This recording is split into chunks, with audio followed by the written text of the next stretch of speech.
Hello বন্ধুরা, আজ আমি এমন একটা চাঞ্চল্যকর খবর নিয়ে কথা বলবো যা পুরো বিশ্বে হইচই ফেলে দিয়েছে।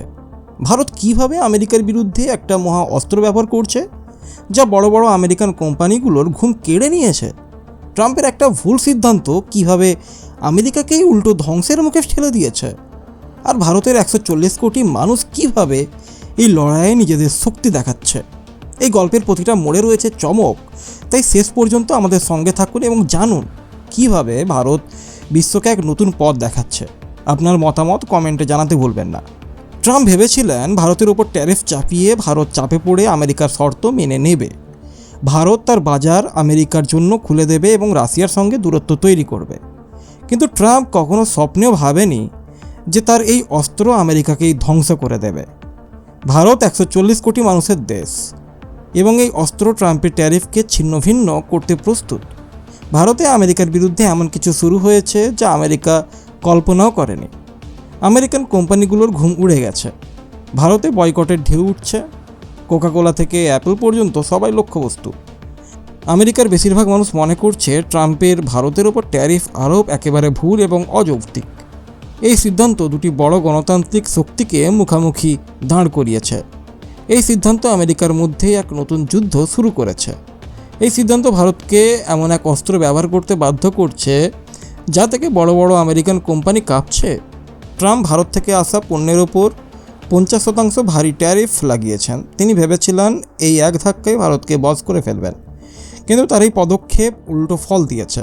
যখন ট্রাম্প ভারতের ওপর অর্থনৈতিক আঘাত করছিলেন, তখনই তার নিজের দেশে তার বিরুদ্ধে বিদ্রোহের আগুন জ্বলছিল।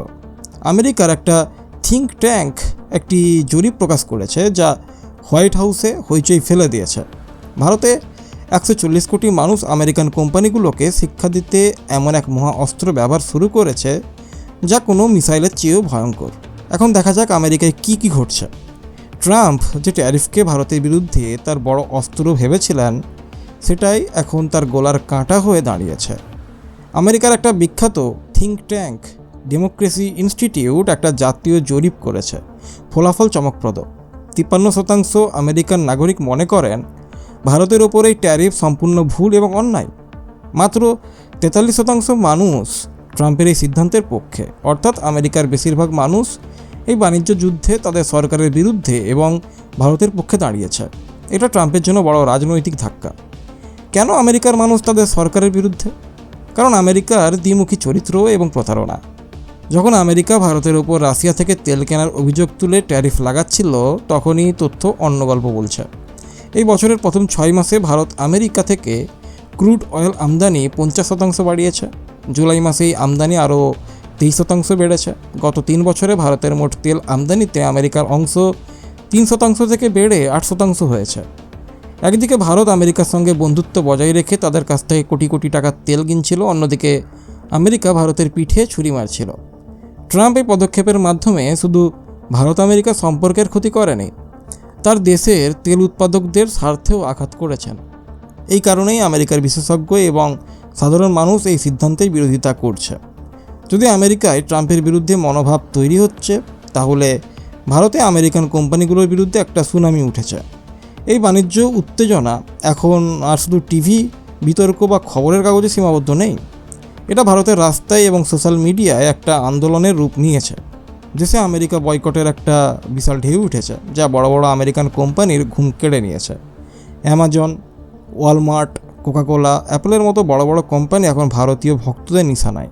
হ্যাশট্যাগ বয়কট ইউএস এবং হ্যাশট্যাগ বয়কট ইউএসের মতো হ্যাশট্যাগ সোশ্যাল মিডিয়ায় ট্রেন্ড করছে। অনেক ব্যবসায়িক এবং সামাজিক সংগঠন এই কোম্পানিগুলোর বয়কটের আহ্বান জানাচ্ছে। এটা কোনো ফাঁকা হুমকি নয়। এই বয়কটের শক্তি বোঝার জন্য ভারতের বাজারের শক্তি বুঝতে হবে। ভারত হোয়াটসঅ্যাপের জন্য বিশ্বের সবচেয়ে বড় বাজার। ডোমিনোস পিৎজার মতো আমেরিকার পর ভারতই দ্বিতীয় বড় বাজার। পেপসি এবং কোকাকোলার মতো পানীয় ভারতীয় বাজারের শীর্ষে। এগুলো মাত্র কয়েকটা উদাহরণ। এমন কয়েক ডজন আমেরিকান কোম্পানি আছে যাদের কোটি কোটি ডলারের আয় ভারতীয় গ্রাহকদের ওপর নির্ভর করে। তাদের জন্য ভারতের নতুন বাজার খুঁজে বের করা তো দূরের কথা, যদি তাদের বর্তমান ব্যবসার পথে কাঁটা বিছিয়ে দেওয়া হয়, তাহলে তাদের ব্যবসা ধ্বংস হয়ে যাবে। এটা ভারতের জনগণের তাদের সরকারকে দেওয়া সমর্থন এবং আমেরিকাকে একটা সরাসরি বার্তা। তুমি যদি আমাদের দেশের উপর অর্থনৈতিক আক্রমণ করো, তাহলে আমরা তোমার কোম্পানিগুলোর ব্যালেন্স শিটে সার্জিক্যাল স্ট্রাইক করব। এটা 140 কোটি মানুষের ভোক্তা বাজারের শক্তি এবং ভারত এখন এই মহা অস্ত্র ব্যবহার শুরু করেছে। একদিকে ভারতের জনগণ আমেরিকান কোম্পানিগুলোকে শিক্ষা দিচ্ছে, অন্যদিকে ভারত সরকারও এই লড়াইয়ে তাদের বড় তুরুপের তাস খেলেছে। প্রধানমন্ত্রী নরেন্দ্র মোদী বারবার মেক ইন ইন্ডিয়া এবং আত্মনির্ভর ভারতের ওপর জোর দিয়ে স্পষ্ট করেছেন যে ভারত এখন কোনো বিদেশি চাপের কাছে মাথা নত করবে না। এটা শুধু একটা স্লোগান নয়, এটা আমেরিকার অর্থনৈতিক দাদাগিরি সরাসরি জবাব। ভারত সরকার স্পষ্ট বলেছে যে তারা দেশের কৃষকদের স্বার্থ নিয়ে কোনো আপোস করবে না। এর পেছনে আসল খেলা কি?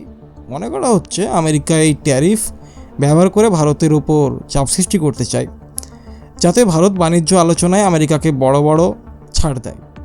আমেরিকা চায় ভারত তার বাজার আমেরিকান দুগ্ধজাত পণ্য এবং অন্যান্য কৃষি পণ্যের জন্য পুরোপুরি খুলে দেয়। এতে ভারতের কোটি কোটি কৃষকের ক্ষতি হতে পারে। কিন্তু ভারত স্পষ্ট করে দিয়েছে যে তারা কোনো মূল্যে আমেরিকার এই লুকানো দাবি পূরণ করবে না, যত দামই দিতে হোক। এটা ভারতের কৃষি কার্ডের কৌশল, যার মাধ্যমে তারা আমেরিকার দুর্বল নাড়িতে হাত দিয়েছে। ভারতের সরকার এবং জনগণ মিলে এমন এক দ্বিমুখী কৌশল নিয়ে কাজ করছে যা আমেরিকাকে তার নিজের খেলায় হারাচ্ছে। সরকার মেক ইন ইন্ডিয়াকে উৎসাহ দিয়ে আমেরিকান কোম্পানির ভারতীয় বিকল্প তৈরি করছে, আর জনগণ সেই বিকল্প গ্রহণ করে আমেরিকার পণ্য বয়কট করছে। এটা এমন এক অর্থনৈতিক চাপের কূটনীতি যা আমেরিকান কোম্পানিগুলোকে বাধ্য করবে তাদের সরকারের ওপর ট্যারিফ তুলে নেওয়ার জন্য চাপ সৃষ্টি করতে। এই পুরো ঘটনা ভারতের এক নতুন বিদেশ এবং অর্থনৈতিক নীতির জন্ম দিয়েছে, যা ভবিষ্যতে বিশ্বের জন্য উদাহরণ হবে। ভারত এখন কূটনৈতিক ভারসাম্যের পথে চলছে। আমেরিকার চাপে এসে তারা রাশিয়ার মতো পুরনো বন্ধুদের সঙ্গে সম্পর্ক ছিন্ন করবে না, আবার চীনের মতো প্রতিদ্বন্দ্বীদের সঙ্গে আলোচনার দরজাও বন্ধ করবে না। এটা বহুমুখী বিশ্বে ভারতের স্বাধীন বিদেশ নীতির প্রমাণ। ভারত এখন নিজের শর্তে বিশ্বের সঙ্গে সম্পর্ক তৈরি করছে। ব্র্যান্ড ইন্ডিয়ার গল্প এখন এক স্বাধীন এবং আত্মনির্ভর শক্তির, যা কোনো একটা পক্ষের সঙ্গে বাধা নেই। এই পুরো লড়াইয়ের সবচেয়ে বড় শিক্ষা হলো ভারত তার বিশাল ঘরোয়া বাজারকে এক কৌশলগত অস্ত্রে রূপান্তর করেছে। ভারত আমেরিকান কোম্পানিগুলোকে বার্তা দিচ্ছে, তুমি যদি ভারতে ব্যবসা করতে চাও তাহলে ভারতেই উৎপাদন করতে হবে। এই সাপ্লাই চেন পুনর্নির্দেশন নীতির ফলে ভারতে উৎপাদন ইউনিট স্থাপিত হবে, স্থানীয় মানুষের কর্মসংস্থান হবে এবং দেশের রপ্তানি বাড়বে। তো আপনার কি মনে হয়, ভারতের বয়কট এবং মেক ইন ইন্ডিয়ার এই দ্বৈত আক্রমণ কি আমেরিকাকে তার নীতি বদলাতে বাধ্য করবে? ভারত কি তার বিশাল বাজারকে কৌশলগত অস্ত্র হিসেবে ব্যবহার করে বিশ্বকে এক নতুন পথ দেখিয়েছে? আপনার মতামত কমেন্টে জানান।